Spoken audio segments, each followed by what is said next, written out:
kita menuju ke gerbang Marga Cia. Caipan. Tuh ada Pak Rinto. Oke.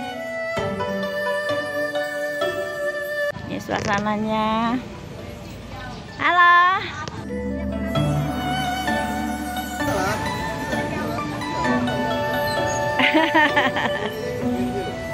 Ya, let's go.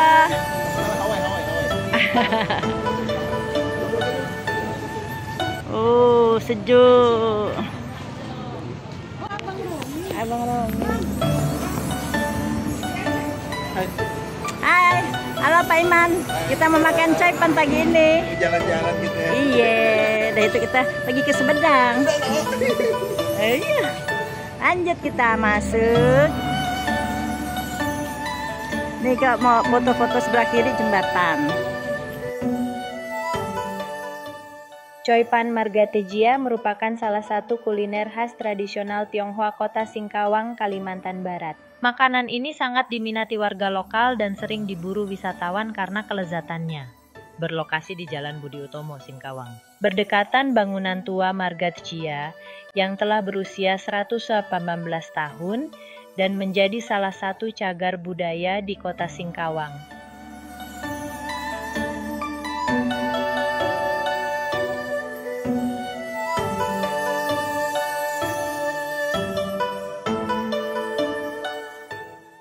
Tempat dan 17 WIB. Pengunjung dapat memilih duduk di kursi di dalam rumah atau di bawah teras rumah dan atau bersantai sembari lesehan di bawah saung atau gazebo. Mari kita makan caipan asli Singkawang.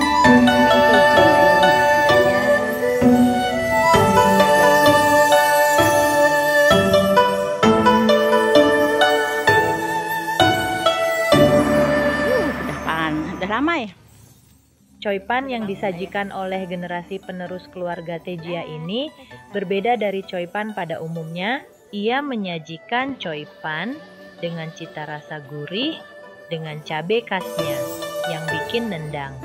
Kendati soal selera, seperti kata peribahasa orang Pontianak, yakni de gustibus non est disputandum, yang artinya soal selera tidak bisa diperdebatkan.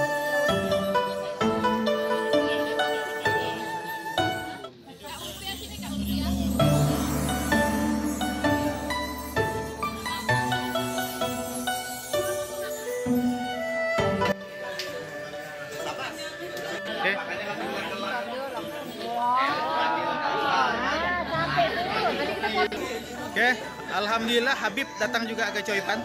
Selain menikmati coipan, wisatawan biasanya juga singgah ke bangunan cagar budaya keluarga Margatejia untuk sekadar berfoto-foto di bangunan tuanya dan tidak dipungut bayaran alias gratis. Welcome to Danau Sebedang. Nah, sudah sampai. Saya terakhir tahun 1992. Sekarang 2024. Lumayan. Sangat jauh berbeda. Cuma dulu airnya ini penuh nih. Sekarang udah jauh ke dalam. Tentang asal-usul Danau Sebedang. Pada zaman dahulu kala terdapat Kesultanan Sambas yang dipimpin oleh Sultan Muhammad Syafiuddin. Ketika sang sultan bersantai di istananya, timbul dalam hatinya ingin sekali menenangkan hati dan jiwanya di luar istana kesultanan, yakni di tempat yang ada pergunungan dan bukit-bukit dengan aliran sungai yang bermuara ke danau, dan di tengah-tengahnya terdapat sebuah pulau. Bahasa zaman sekarang disebut healing. Akan tetapi Sultan Syafiuddin bertanya di dalam hati, di manakah mencari tempat peristirahatan yang sesuai dengan keinginannya itu. Maka diperintahkanlah para menteri untuk mencari dan menemukan tempat tersebut, namun tak seorang pun yang membawa hasil. Kemudian sang sultan memerintahkan kepada salah satu menterinya untuk membuat sebuah pengumuman ke seluruh jajaran di daerah kekuasaannya tentang informasi lokasi dimaksud. Singkat cerita, salah seorang kepala desa menawarkan suatu tempat sesuai keinginan sang sultan di salah satu daerah di desa Sebedang di bawah kepemimpinannya. Akan tetapi tidaklah mudah untuk menguasai tempat tersebut karena tempat itu, selain banyak binatang buas, juga dikenal sangat angker yang dihuni oleh berbagai makhluk kasat mata. Namun karena tidak banyak pilihan, maka sultan bersama beberapa menteri, prajurit dan rombongan kesultanan bergegas mendatangi tempat dimaksud. Namun tempat tersebut tidak sama persis seperti apa yang diinginkannya. Kendati dikelilingi pegunungan dan bukit-bukit yang ditumbuhi pepohonan lebat dan banyak sungai mengalir deras dari atas bukit, namun tidak ada danau di sekitarnya, apalagi sebuah pulau.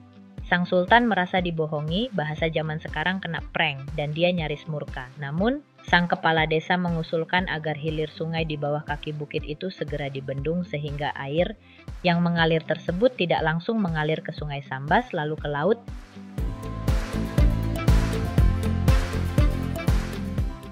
Mendengar usul tersebut, maka sang Sultan mengurungkan amarahnya, apalagi mengingat cukup lama dia mencari lokasi sesuai keinginannya itu. Lantas memerintahkan seluruh prajurit dibantu masyarakat desa untuk membangun sebuah bendungan di hilir sungai. Namun, berbagai gangguan di luar nalar oleh makhluk kasat mata mengusik para prajurit. Sebagian ada yang kerasukan, terserang penyakit misterius, suara-suara aneh dari tengah hutan hingga peralatan berpindah tempat dengan sendirinya dan gangguan lainnya yang menghambat pembangunan bendungan. Seakan penghuni gaib di kawasan ini tidak menyukai kehadiran sang Sultan dan rombongan yang mengganggu habitat mereka.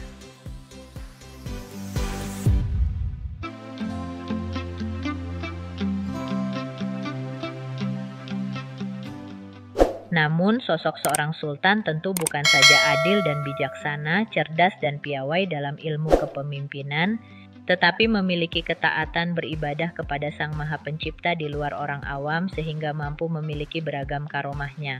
Sehingga tak gentar apalagi takut menghadapi berbagai gangguan dari makhluk gaib kecuali takut kepada Sang Maha Kuasa.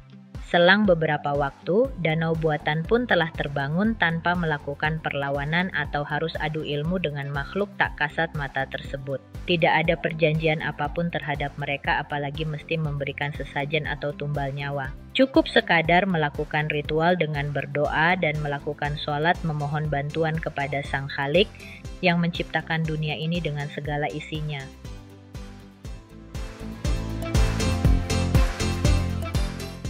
Akhir cerita, danau artifisial tersebut diberi nama oleh Sang Sultan dengan nama Danau Sebedang. Sesuai letaknya di Desa Sebedang yang kini menjadi destinasi wisata alam di Kabupaten Sambas. Di samping manfaat, tak kalah penting sebagai reservoir dari Perusahaan Air Minum Daerah atau PDAM Kabupaten Sambas.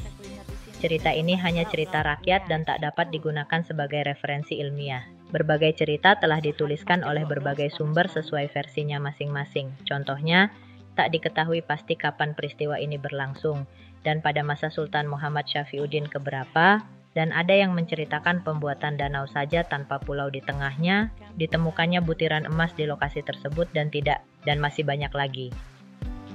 Yang sehat.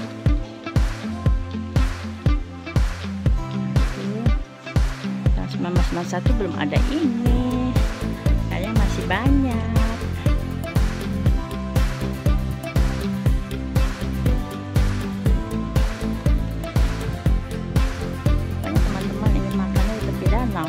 Kita pindah ke tepi danau.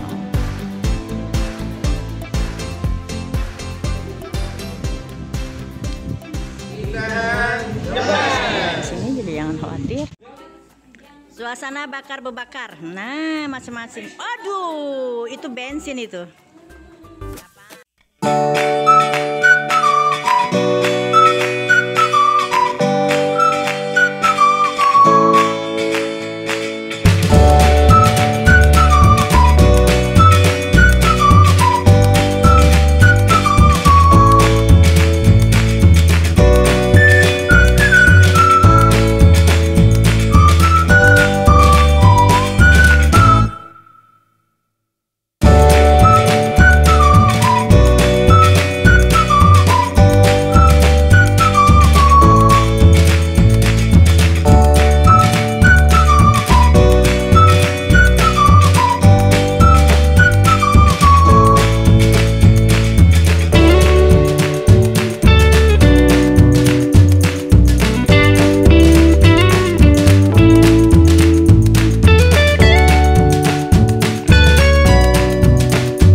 Sila Pak Tino, Pak Bambang, sila.